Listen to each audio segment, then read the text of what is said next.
കുടുംബത്തെ കണ്ടിരുന്നു? കണ്ടു. അദ്ദേഹത്തിൻ്റെ ഭാര്യയും മക്കളെയും സഹോദരനെയും കണ്ടു. അവരോട് അനുശോചനം അറിയിച്ചു. ഒരു തദ്ദേശ സ്ഥാപനത്തിലെ ജനപ്രതിനിധിയാണല്ലോ ശ്രീ തിരുമല അനിൽ. തിരുവനന്തപുരം കോർപ്പറേഷനിലെ ജനപ്രതിനിധി എന്ന നിലയിൽ അദ്ദേഹത്തിൻ്റെ വിയോഗം വളരെ ദുഃഖകരമാണ്. രാഷ്ട്രീയമായിട്ടുള്ള അഭിപ്രായ വ്യത്യാസങ്ങൾക്കൊക്കെ അതീതമായി ഒരു ജനപ്രതിനിധി, പൊതുപ്രവർത്തകൻ എന്ന നിലയിൽ അദ്ദേഹത്തിൻ്റെ മരണത്തിലുള്ള ദുഃഖം രേഖപ്പെടുത്താനും അത് കുടുംബത്തെ അറിയിക്കാനുമാണ് വന്നത്.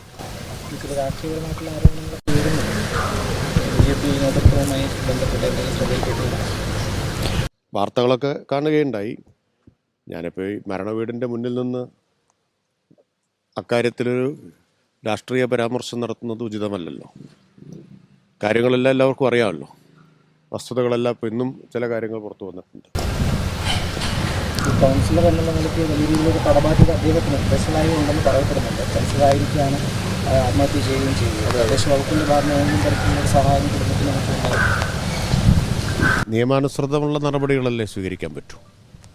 നിയമാനുസൃതമുള്ള നടപടി മാത്രമേ നമുക്ക് സ്വീകരിക്കാനാവൂ. അത് പോലീസ് നടത്തിക്കൊണ്ടിരിക്കുന്നുണ്ടെന്നാണ് ഇപ്പോൾ മനസ്സിലാവുന്നത്. ആത്മഹത്യയിലേക്ക് നയിച്ച കാരണങ്ങളെക്കുറിച്ചുള്ള അന്വേഷണം പോലീസ് നടത്തുന്നുണ്ട്. ആ അന്വേഷണം നടക്കട്ടെ. ഇന്നിപ്പോൾ മാധ്യമങ്ങളിൽ ആത്മഹത്യാ കുറിപ്പിൻ്റെ ഉള്ളടക്കം മാധ്യമങ്ങളിൽ വായിക്കുകയുണ്ടായി.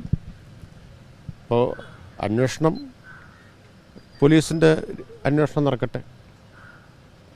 ആ കാര്യങ്ങളങ്ങനെ നടക്കും.